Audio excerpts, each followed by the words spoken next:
Are you ready for the raw, unapologetic realities of reclaiming your life? Me too. So turn into the Takeover Unfiltered podcast hosted by, yours truly, Brianna Rooney, millionaire recruiter, and Taylor Bradley, the humble hustler.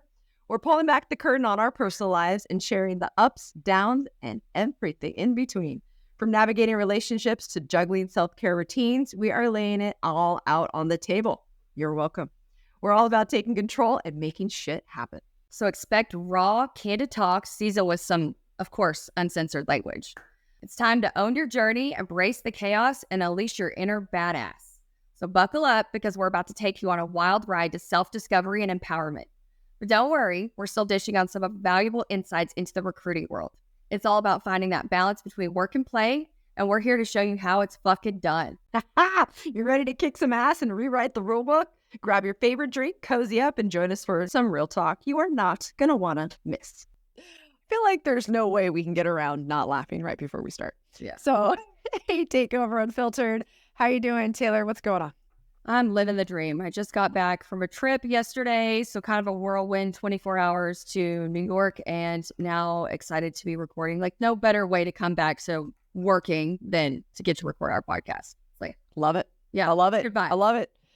So I have not told you this yet. And for listeners who maybe have missed the last couple of episodes, we are Takeover Unfiltered, not Talent Takeover Unfiltered. And I want to tell you that someone that did our coaching, Leslie, I'll just call her out. Leslie, hello, Leslie, that did our coaching, through the Millionaire Recruiter program. She was like, hey, I just want to let you know, like, I love the new vibe of your podcast. It makes me so happy.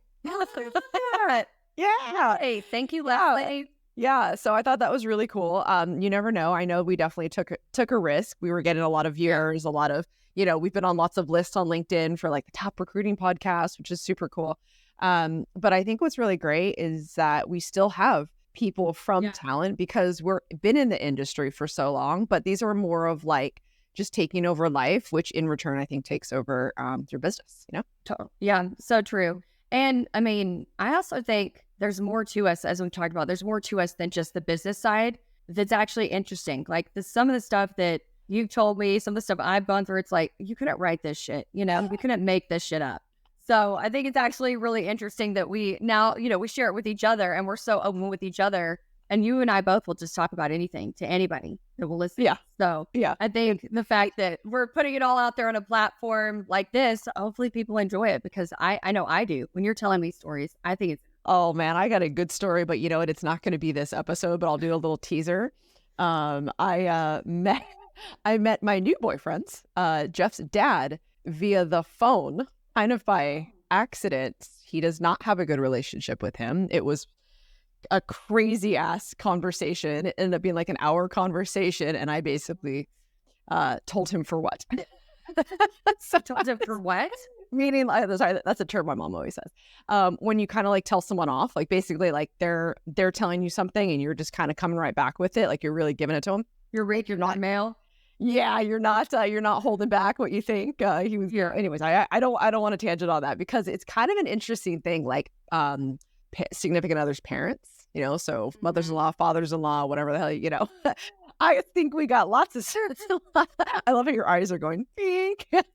I just feel like that's one that's like, who doesn't have a story about an in-law?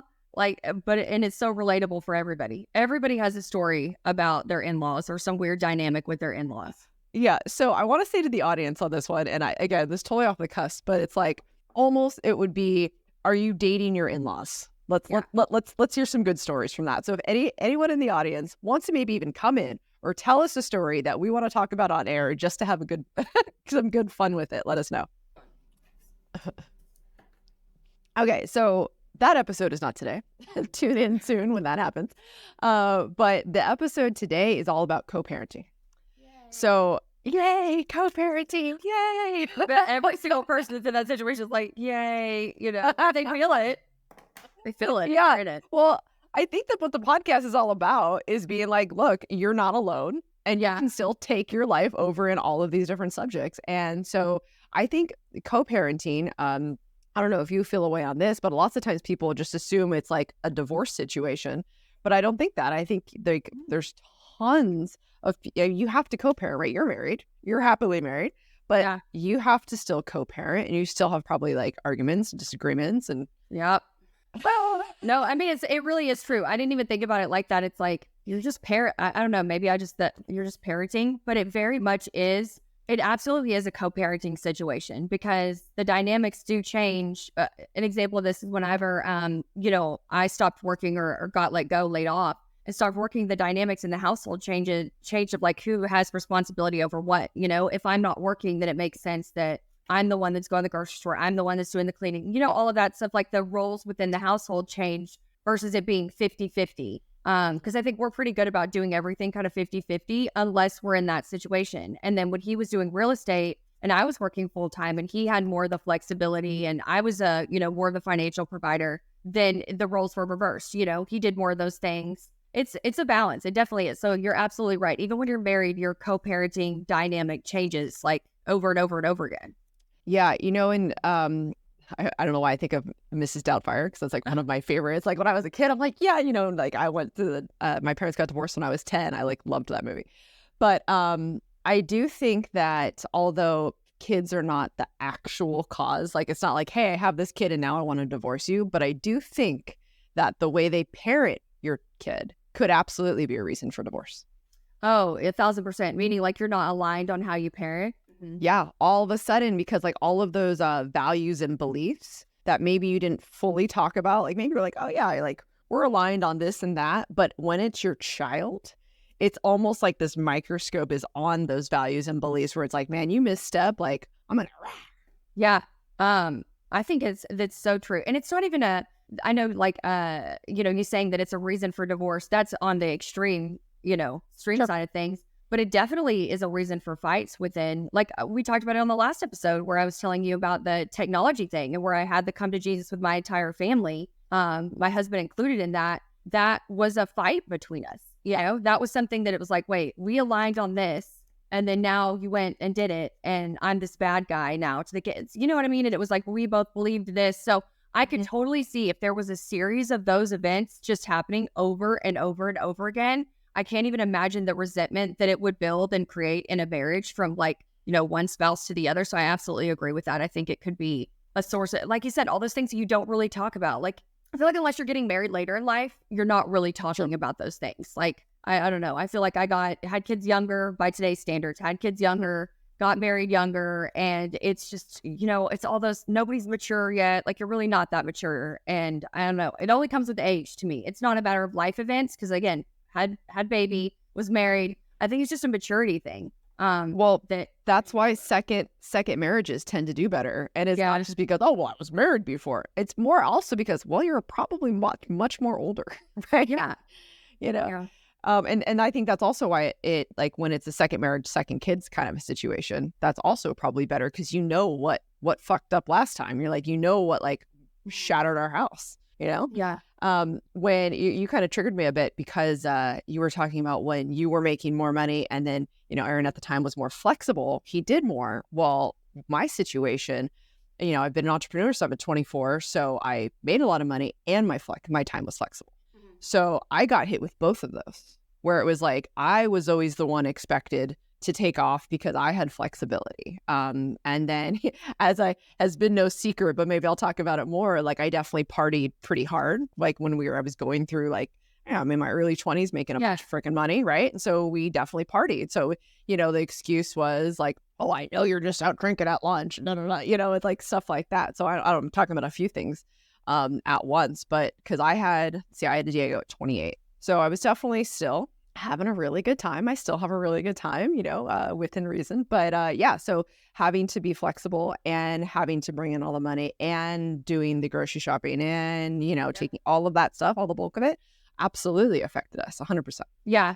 And I mean, that's the thing about like, I don't know, getting back up, that's marriage. I feel like marriage is that's a whole separate topic that we could really talk about the dynamics in a marriage. And I think it's a fair topic to talk about like how your marriage is affected when, one person makes more than the other. And I think for us specifically, it could be, it's the women, that make more. Like that's a perspective that you and I would have and what kind of dynamic that creates in a household, even though it's 2024 and it's still, there's still very much gender roles and expectations. And then, I also think I'm never not going to be a hands-on mom, and neither are you. It doesn't matter how much money we make. I know us both, like, we're both we love to spend time with our kids. We like, there's just things that it didn't matter how much money we made or what lack of flexibility we had. We would be there for certain things regardless.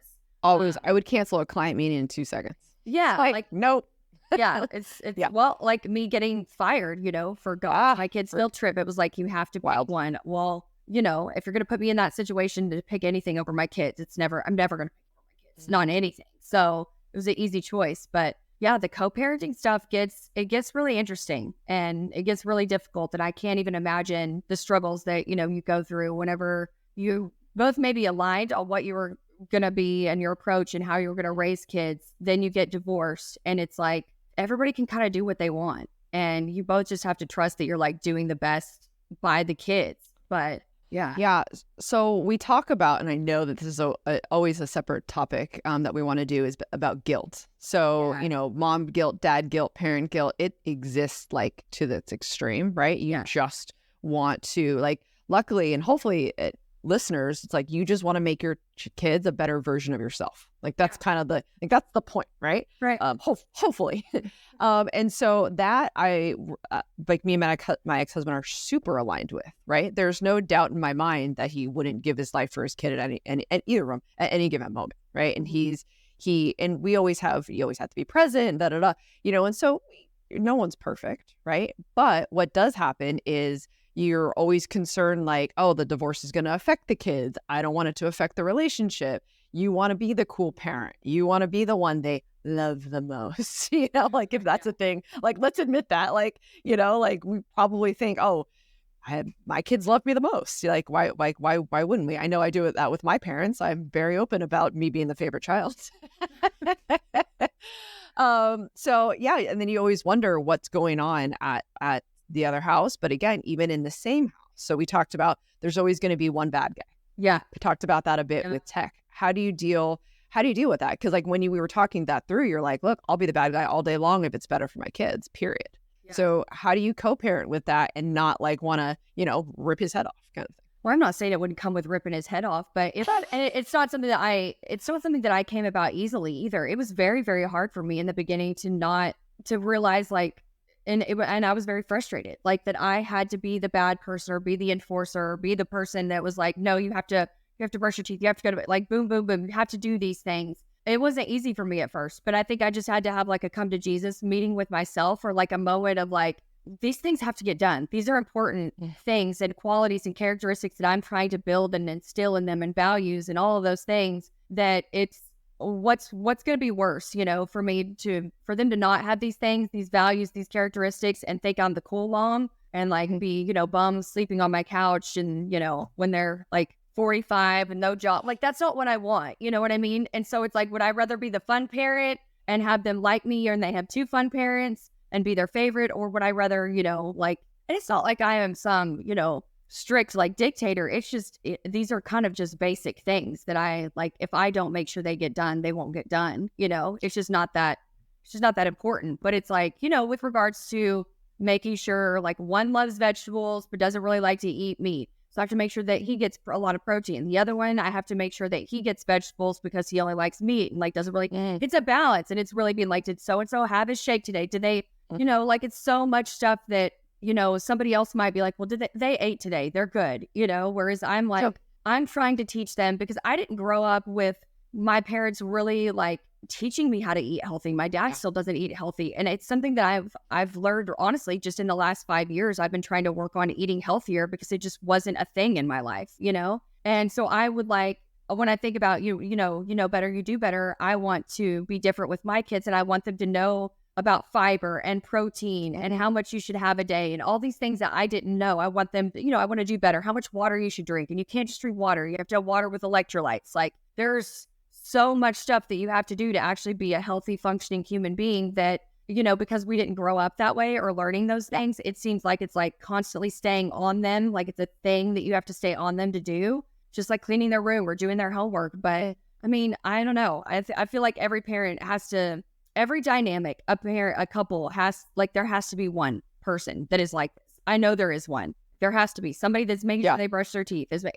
And it sucks because you're not the fun parent, but also like what's the worst that could happen? You could have a terrible, non-functioning member of society as a child or as an adult when they grow up, or you could just, they maybe don't think you're the fun parent for a while, but they'll come full circle and appreciate you. And I guess that's what I've told myself that's made me feel better about it is I'm like, once they're old enough to know better, and like, I'm talking, junior high, high school, I think they'll realize, I see all these kids when we go to our rec center, all these like 15, 16, 17-year-old boys in there working out with their protein. Like that wasn't a thing when I was growing up. So I'm like, I know the world is different in that way already. It's more health conscious, especially at a younger age. But I know that they'll be grateful that I did these things whenever they get older. And it's not like I'm going to have to wait till they get 30. Like I know they'll see the value in eating protein, brushing their teeth. Nobody wants like, gross yellow teeth. Right. I tell them, I'm like, you'll thank me later. I know I'm having to force you to do it now, but you'll thank me later. Yeah, I know. I totally agree. I love that you brought up so many different aspects because it is different. And like, I think when you have an older audience, you're kind of like, you guys are fine, right? It's like, we're fine. We're very fine. And we're actually doing well. However, could we have done better? Could we have struggled less? Could we have put our struggle energy towards something that is more productive? Absolutely. Yeah. Was I complaining when I was a kid that I got Taco Bell every other day? No. Yeah. I was like, cool, that works for me, but again, we just know better and just goes to your point, like all the time, like how are we affecting it? And so I think the co-parenting part, especially, I don't know about you, like if like when you were in New York City, like did you have to have a talk with Aaron and say, okay, make sure you do X, Y, Z, or have you gone far enough where you trusted him to do all of those things? I trust him to do like the basic, the stuff like get the kids, make sure that the kids like brush their teeth and, do all the shower every day, like all of that stuff. But there's certain things that like seem small, but they're not. Like make sure they get their multivitamins every single day that I give them and there's stuff like that I'm like, if I'm gone, I know it's not going to be on his mind. It's not going to be important. It's not going to be, it is what it is. So I kind of know that there's things that probably won't get done when I'm gone, but they're not things that are like going to be the end of the world if they don't get done, if that makes sense. If there's some like extreme, there's some medication that they need to take or something like that, some antibiotic or something like that, that would get done. But other stuff like that is just not, I don't know. It's like a mom thing in my house. Like mom stresses that you have to take your multivitamin every day. I know.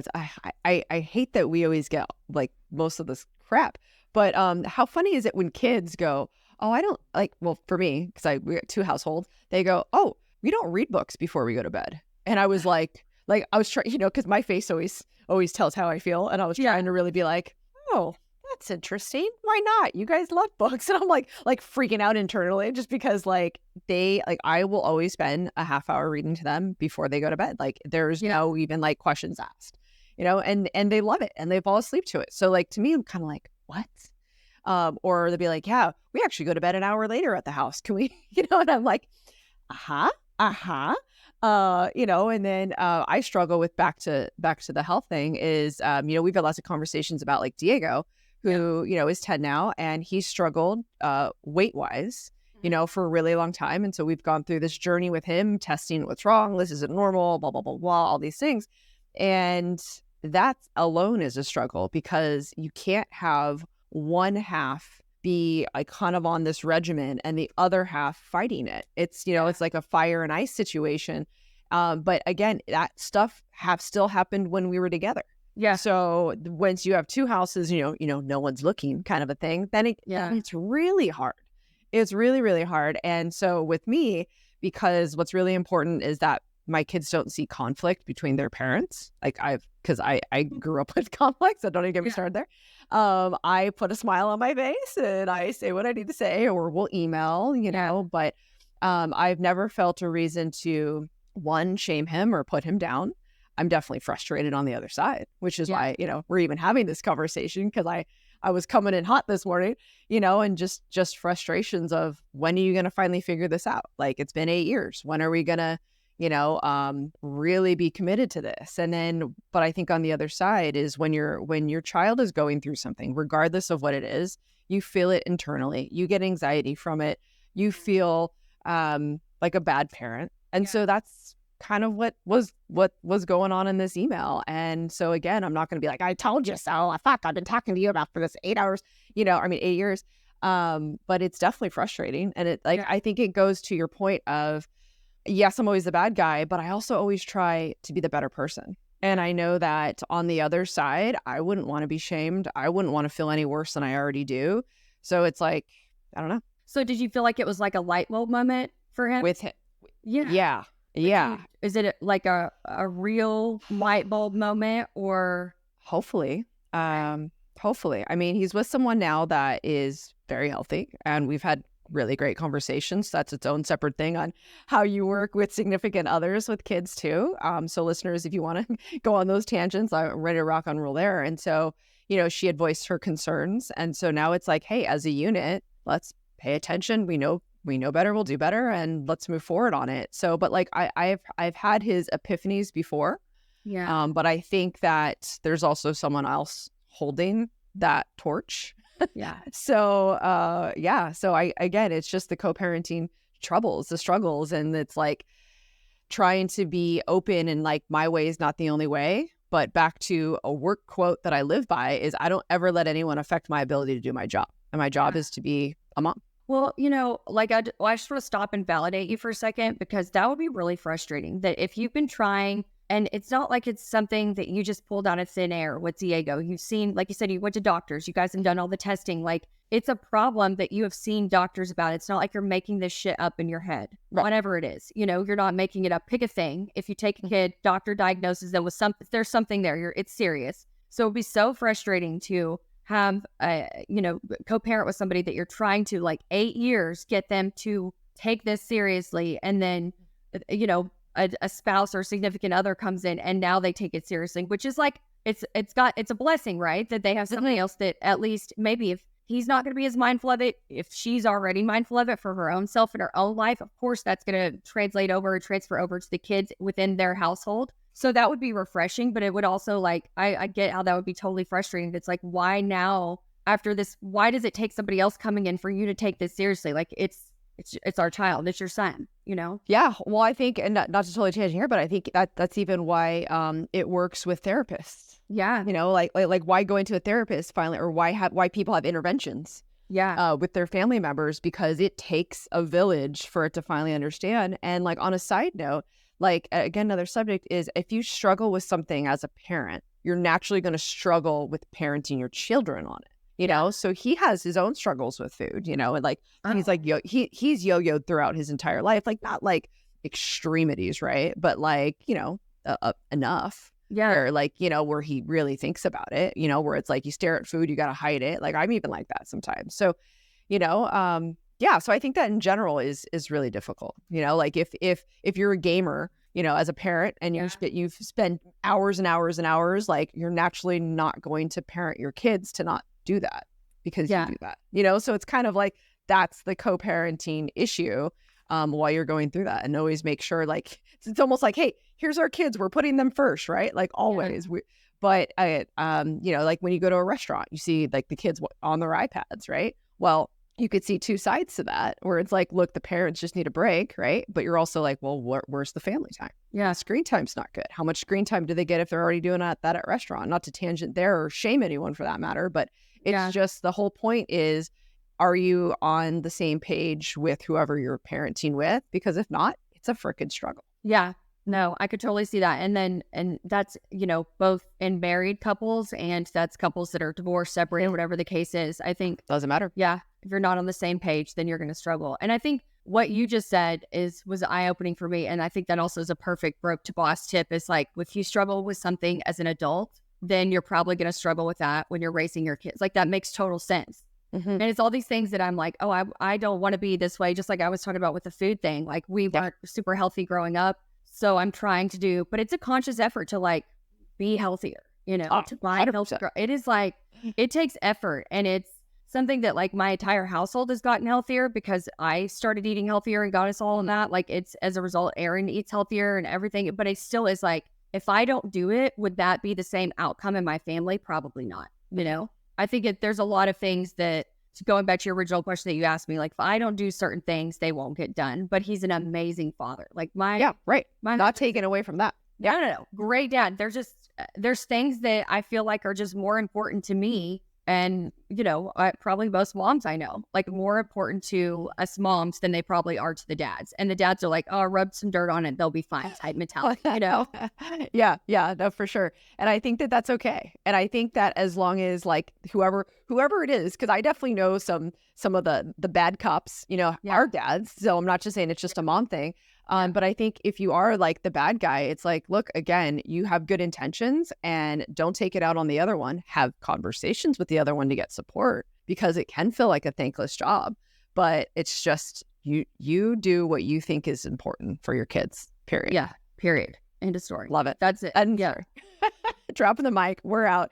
Thanks for listening. As we get into our own journey with Takeover Unfiltered, you're gonna hear some stuff, right? We're gonna start really pushing the limits. We're not gonna apologize. We're gonna let it rip. If you have any inspiration stories, please let us know. You want to be a guest, let us know. All that stuff's super fun for us. Thanks, y'all. See you next week.